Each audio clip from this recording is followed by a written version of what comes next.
Halo teman-teman, selamat bergabung di channel saya. Buat kalian yang baru bergabung, jangan lupa untuk selalu di subscribe, diklik tanda lonceng, di like, di komentari, serta diberi masukan saya untuk memprediksi siapa ke depannya. Hari ini saya akan memprediksi atau menganalisa berita yang sedang viral, yaitu Rizky Aditya. Dimana Rizky Aditya ini diterpa berita nggak sedap, ada kaitannya dengan masa lalunya, dengan hadirnya seorang inisial W yang menggugat Rizky Aditya yang ada kaitannya dengan anak di luar nikah mereka. Untuk lebih jelasnya saya baca saja dari berita Insert Live ya, biar kalian yang belum mengerti atau belum mengetahui tentang pemberitaan ini bisa lebih mudeng, bisa lebih tahu, sehingga bisa mengikuti cara trading saya dengan enak nantinya. Saya awali dari ini aja. Ini yang berkomentar dari pengacaranya wanita tersebut. Awal pertemuan Rizky dengan klien saya itu, pertama Rizky beli rumah di Pejaten. Itu rumahnya klien saya. Oh, awal bertemunya ini ketika Rizky ini mencari atau mau membeli rumah, dan ternyata rumah itu adalah rumah dari wanita tersebut. Kemudian usai dari pertemuan itu, tepat pada tahun 2012, Rizky Aditya dan wanita tersebut menjalin kisah cinta. Akhirnya mereka sering bertemu intens, jadi bertemu sering, continue. Akhirnya pacaran terus. Akhirnya berpacaran, dan di tengah-tengah pacaran itu Rizky masuk di dalam perkosaan wanita tersebut. Setelah keduanya resmi berpacaran pada tahun 2013, sang wanita pun melahirkan yang diduga buah hati Rizky Aditya. Jadi tahun 2013 sang wanita ini melahirkan yang diduga anaknya Rizky Aditya. Diduga anaknya Rizky Aditya dikarenakan mereka sering bertemu intens dan layaknya tinggal seperti suami istri walau tidak tiap hari. Jadi sering bertemu, sering berkunjung layaknya suami istri, tapi tidak bertemu setiap hari, sampai akhirnya mempunyai anak yang diduga anaknya Rizky Aditya. Kemudian sang pengacara ini pun mengungkapkan kalau dia memiliki dua klien. Klien satunya inisial W ini ada kaitannya dengan Rizky Aditya, tapi ada klien lainnya yang ada kaitannya dengan ayahnya Rizky Aditya, yang permasalahannya juga sama. Saya baca gini ya, saya punya dua klien nih, dua wanita. Kebetulan dua wanita ini menuju satu keluarga. Yang pertama dituju ayahnya Rizky, yang kedua menuju Rizky. Dan mereka sama-sama punya anak di luar nikah, baik bapaknya maupun Rizkynya. Pungkas Ferry Aswan. Ferry Aswan ini pengacara yang ditunjuk oleh mereka berdua guys, untuk menyelesaikan permasalahan dengan keluarga Rizky Aditya beserta bapaknya. Aduh, jadi ruwet ya, satu keluarga digugat oleh dua wanita dengan permasalahan yang sama. Yang satunya untuk ayahnya, yang satunya untuk Rizky Aditya. Ini kan tadi berita yang terbaru yang saya baca-baca kemarin itu, mereka ini menjalin hubungan 8 tahun yang lalu. 8 tahun yang lalu baru dipermasalahkan di tahun ini. Kemudian saya baca-baca komen dari netizen, kebanyakan menyalahkan dari pihak W. Kenapa nggak dulu-dulunya? Kenapa baru sekarang? Semua anak sejak lahir butuh ayah. Kenapa waktu melahirkan dulu nggak langsung diajak menikah dan lain sebagainya? Dan kenapa waktu menjelang pernikahan Rizky Aditya dengan Cika, kenapa nggak berusaha untuk mengupload beritanya dan lain sebagainya? Kenapa baru sekarang? Seperti itu ya. Kebanyakan dari netizen itu berpendapat seperti itu. Kenapa baru sekarang diungkap? Kenapa nggak jauh-jauh hari? Tapi saya baca-baca juga di media yang lainnya, inisial W ini waktu melahirkan konon katanya juga didampingi oleh Rizky Aditya, menurut pemberitaan yang sudah saya baca. Jadi saya rasa kedua belah pihak ini yang tadinya sudah ada jalinan hubungan baik, mungkin sudah ada kesepakatan juga harus begini, nantinya begini. Tapi mungkin karena si ceweknya ini ada kekecewaan di suatu hari, makanya baru diungkap sekarang. Nah, tentunya dalam kesepakatan itu pasti ada poin-poin ya, poin-poin yang harus disepakati oleh Rizky Aditya. Tidak ada pernikahan tapi nantinya seperti ini, seperti ini, seperti ini. Ya mungkin pihak perempuannya waktu itu juga mempunyai alasan-alasan tersendiri mengapa tidak menuntut untuk dinikahi saat tahu hamil. Pasti ada alasan-alasan tersendiri. Nah, pansos kah? Saya rasa enggak. Karena kalau seseorang pansos dalam masalah hukum ini sudah mengungkapkan, pasti seseorang tersebut harus memiliki dasar-dasar yang kuat agar tidak sampai terjerat undang-undang hukum. Karena di negara kita kan ada undang-undang UTE, jadi tidak sembarangan bisa mengungkapkan di media sosial. Apalagi ini merupakan aib dari masa lalu Rizky Aditya dan ayahnya. Jadi saya rasa ini bukan pansos, ini masalah beneran yang mungkin mereka sudah ada kekecewaan. Salah satu pihak tidak melaksanakan kesepakatan sehingga memicu adanya sebuah permasalahan ini yang baru diungkapkan untuk saat ini ya guys. Saya rasa seperti itu sih. Tapi alangkah baiknya kita coba cross check-kan dari kartu tarot. Apa yang membuat si cewek ini kecewa pada Rizky Aditya? Kita kembali ke tarot reading, kita akan melihat motif dari si perempuan tersebut. Apa yang memotivasinya, apa yang memotivasi sehingga dia menuntut di tahun ini. Kok tidak dulu-dulunya ya? Ada kekecewaan apakah kepada Rizky Aditya? Namun kita juga harus menyadari kalau perempuan ini, wanita ini dengan Rizky Aditya tidak ada pernikahan secara sah, secara negara. 1, 2, 3, 4, 5. Ada pertengkaran di sini guys, yang menyebabkan pihak wanita ini baru menuntut di tahun ini. Ada pertengkaran, ada kekecewaan, terus ada sesuatu rencana diam-diam dan lain sebagainya ya. Jadi pihak perempuan ini bisa diartikan kecewa. Kartu ini melambangkan kalau saat itu hubungan mereka berdua baik-baik saja. Pihak laki-laki dan pihak perempuannya baik-baik saja yang dilambangkan ini. Mungkin saat itu ada kesepakatan secara baik-baik. Mungkin juga kesepakatannya tidak tertulis karena di sini tidak ada tekanan, kedua belah pihak saling bahagia, saling menghargai, saling menghormati dan berharap hari esok lebih baik lagi seperti itu. Tapi kenyataannya dalam proses perjalanan ini pihak lakinya ini ada sesuatu rencana diam-diam atau ada sesuatu perbuatan yang menyalahi dari kesepakatan ini. Jadi pihak lakinya ini ada perbuatan yang tidak sesuai dengan apa yang dijanjikan tempo hari saat hubungan mereka masih baik-baik ya. Kemudian hal itu membuat si pihak perempuan merasa sakit hati, kecewa, memendam ya. Jadi pihak perempuan ini sepertinya juga memendam lama. Dan semakin hari semakin sakit dan semakin sakit, maksudnya tidak bisa move on dari apa yang sudah dilakukan pihak lakinya ini. Pada akhirnya ini, nah, timbullah sebuah pertengkaran hingga berujung seperti saat ini. Jadi kalau bisa diartikan si pihak perempuan ini sebenarnya sudah memendam perasaannya lama, sudah kecewa lama dan nggak bisa move on dengan Rizky Aditya. Move on dari permasalahan, dari apa yang sudah dilakukan Rizky Aditya kepadanya. Dan pada akhirnya ini ada prosesnya ini. Jadi enggak ujuk-ujuk terus dia menggugat, terus dia melaporkan Rizky Aditya, enggak. Tapi di sini ada proses di mana dia sudah berusaha untuk komunikasi dengan Rizky Aditya. Dan pada akhirnya dia menemui kekecewaan. Ini sudah berusaha untuk menghubungi Rizky Aditya. Karena dia kecewa apa yang sudah dilakukan oleh laki-laki tersebut.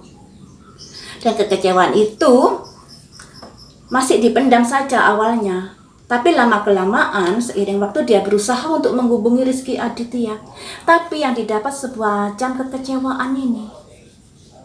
yang pada akhirnya muntap dan memuncak, akhirnya berujung pada pertengkaran seperti saat ini, guys. Ini ya, jadi pihak perempuan ini lebih pada kecewa kepada Rizky Aditya karena ternyata Rizky Aditya menyimpang dari apa yang sudah dijanjikan.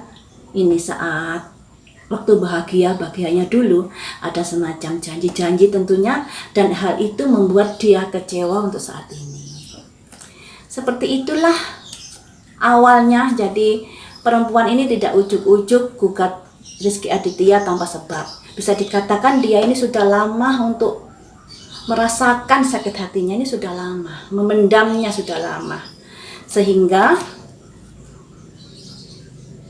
akhirnya muntap sampai sekarang. Nah, kemudian akan saya lihat mengapa saat Rizky Aditya akan menikah dengan Citra Kirana, ini kan beritanya sudah ramai di media sosial, tentunya pasti perempuan ini tahu mengapa tidak nongol saat akan menikah. Maksudnya saat Rizky Aditya dan Citra Kirana akan menikah, mengapa diam-diam saja? Mari kita lihat ya, mari kita lihat alasannya seperti apa. Apakah karena waktu itu hubungannya dengan Rizky Aditya masih baik-baik saja? Apakah saat itu Rizky Aditya masih memenuhi kewajibannya dan lain sebagainya karena sesuai dengan kesepakatannya? Mari kita lihat di sini.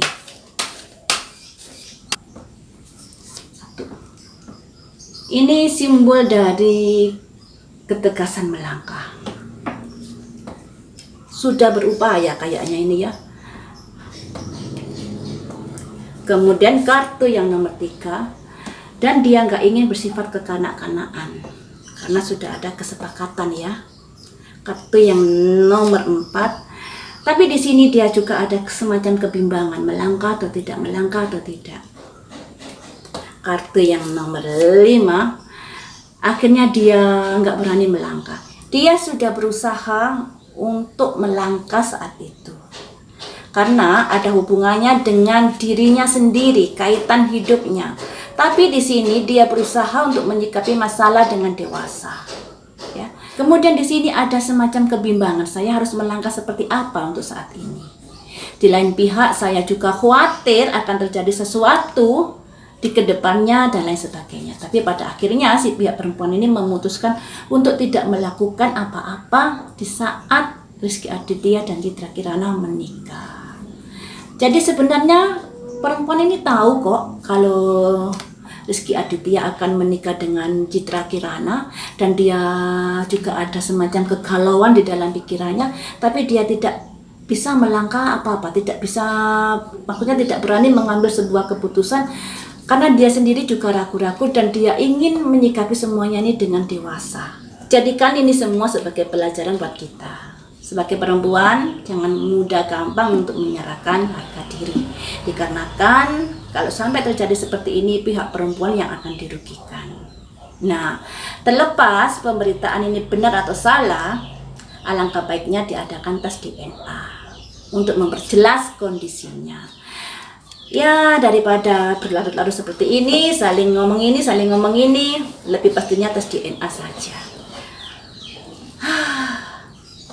Kemudian akan saya prediksi hubungan, maksudnya perkara ini akan berlanjut ke jalur hukum kah atau bisa diselesaikan secara kekeluargaan.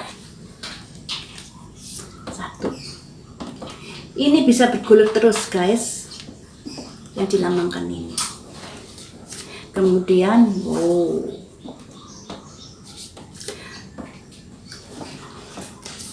selanjutnya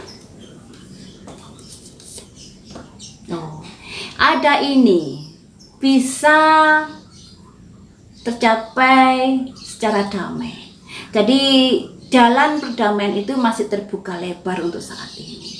Tapi kembali lagi pada pihaknya Rizky Aditya ya.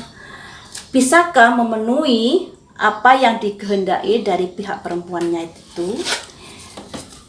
Saya artikan satu persatu dulu ya. Simbol ini permasalahan dari masa lalu yang mungkin dianggap nggak ada oleh pihak Rizky Aditya. Tapi di sini masa lalu itu muncul kembali di kondisi saat ini setelah Rizky Aditya menikah dengan Citra Kirana dan memiliki satu anak. Sangat disayangkan sekali ya guys. Makanya kalau kita menjalin sebuah hubungan, kalau mau menikah, lebih baik kita terbuka akan masa lalu kita. Agar jika masa lalu itu mencuat seperti yang dialami Rizky Aditya, pihak pasangan sudah mengetahuinya dan tidak kaget lagi, tidak shock dan tidak stres lagi. Ini seperti ini simbol ini. Seorang wanita bawa pedang jalan terus, nekat melanjutkan hidupnya. Sekalipun di belakangnya ada beruang, yang artinya perjalanan hidupnya ini dimata-matai, diintai oleh masa lalunya. Nah, seharusnya selesaikan masa lalu itu dengan baik-baik agar tidak mencuat dalam kehidupan saat ini. Kemudian di sini ada simbol ini, simbol materi.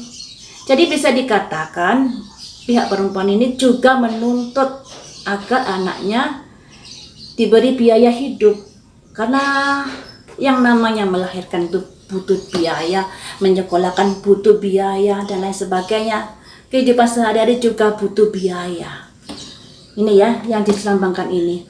Ada simbol materi di sini. Si pihak perempuannya juga menuntut agar si anak ini diberi nafkah. Kemudian di sini ada simbol pencerahan, yang artinya pertimbangan untuk kedepannya nasib si anaknya ini seperti apa. Terus di sini ada semacam jalan kekeluargaan nantinya. Ada jalan kekeluargaan dan ada perdamaian.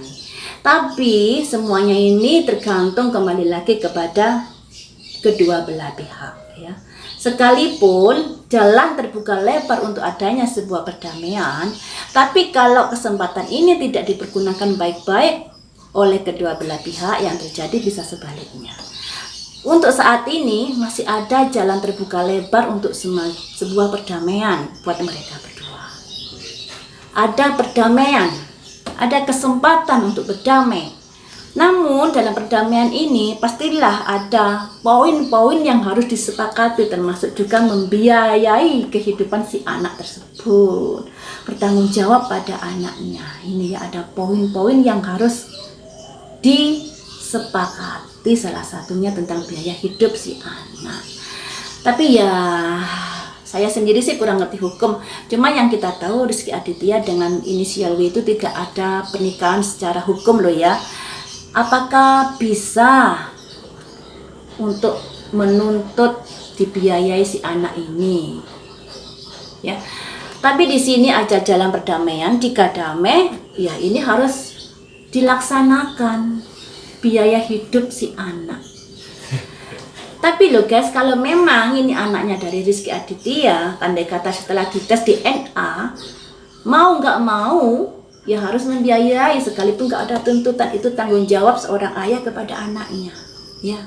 Andai kata itu memang anaknya, jadi tanggung jawab itu wajib dilakukan loh ya, sekalipun nggak ada tuntutan macam-macam dari pihak perempuannya, sekalipun nggak ada pernikahan dan pernikahan resmi dan lain sebagainya. Tapi yang namanya ayah kalau mengetahui ini adalah anaknya, ya tanggung jawabnya itu ya harus dipenuhi. Kasihan si anaknya ya, kasihan. Sekalipun mungkin pihak perempuannya nih bisa mandiri, bisa mencukupi, tapi yang namanya anak, kedua belah pihak harus ada kesadaran untuk tanggung jawab. Nah ini, andai kata ini disepakati, Rizky Aditya harus menanggung atau membantu dalam biaya hidup si anak tersebut ke depannya. Di sini ada kesempatan untuk jalan damai.